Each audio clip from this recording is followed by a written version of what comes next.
These days, BMW sells quite a lot of different crossovers. Unfortunately, quite a few of them have performance variants as well. This one is the X2 M35i, and it's really pretty fun to drive. Here are 5 things you need to know about it.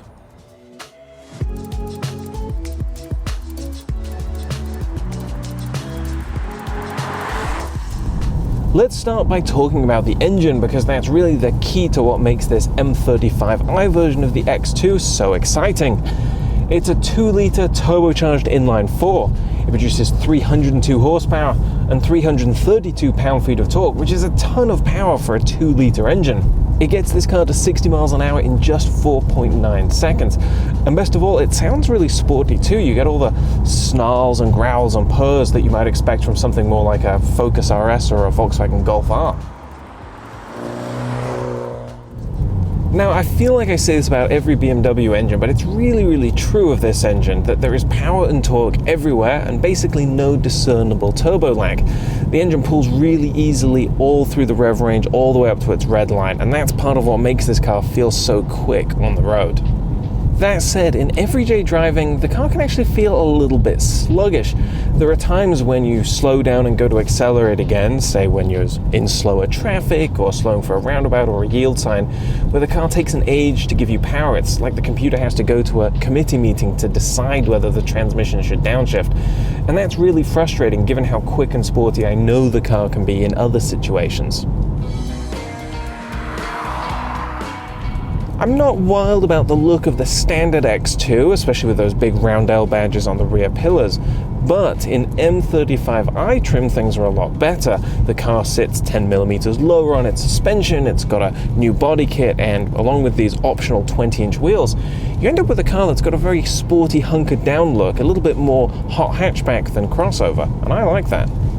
But then there's the interior. As you can see, there is a lot of red leather in here, and it's a little much. I definitely wouldn't pay the $1,450 extra that this option costs. That said, the rest of the cabin is actually really nicely trimmed, easy to use switch gear and buttons. I've got these really nice bolstered sports seats and a 3-spoke M Sport specific steering wheel. But given that this is a sporty model and it's quite expensive, we'll touch on the price a little bit later, it'd be nice to have a little bit more visual flair in here too, maybe some alloy pedals or carbon fiber trim as well. Now, compared to the standard X2, the M35i also gets a lot of upgrades to improve handling. The suspension is lower and stiffer, the tires are sticky Pirelli P0s, it's got standard all-wheel drive, which is definitely helpful on a rainy day like today, with an electronic limited slip front differential. And you get enlarged brakes, giving me not only great stopping power, but a really firm pedal feel as well. Now put that all together and it makes for a car that is really pretty fun to drive on a twisty road. This car is very energetic, much more so than you might expect from a luxury crossover. But there is a downside to all of those handling upgrades, and that's ride quality.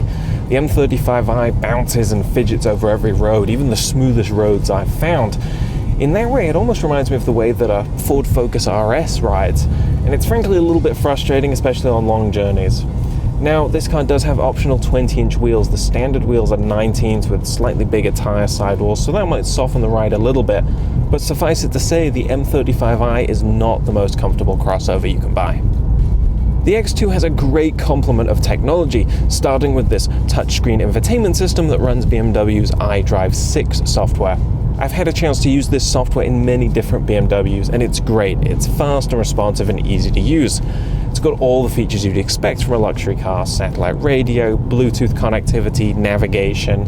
It even has wireless Apple CarPlay support, although, as in most BMWs, it's only free for the first year and then you have to pay a subscription fee. We think that's kind of mean to make you pay a subscription to use Apple CarPlay in a luxury car.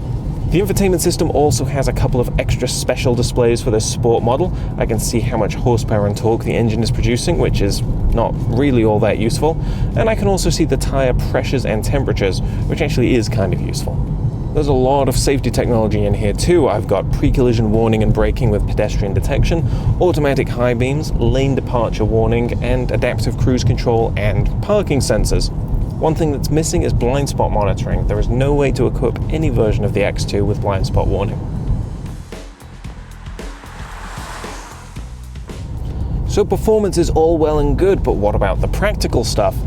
Well, the X2 is reasonably roomy inside. Cargo space is pretty good at 21.6 cubic feet with the seats up and about 50 with them folded down.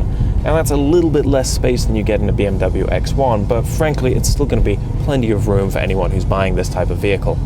Fuel economy for the M35i model is rated at 23 miles per gallon city and 29 mpg highway. Now that's not too bad at all when you consider that the standard all-wheel drive X2 is rated at 2131 mpg.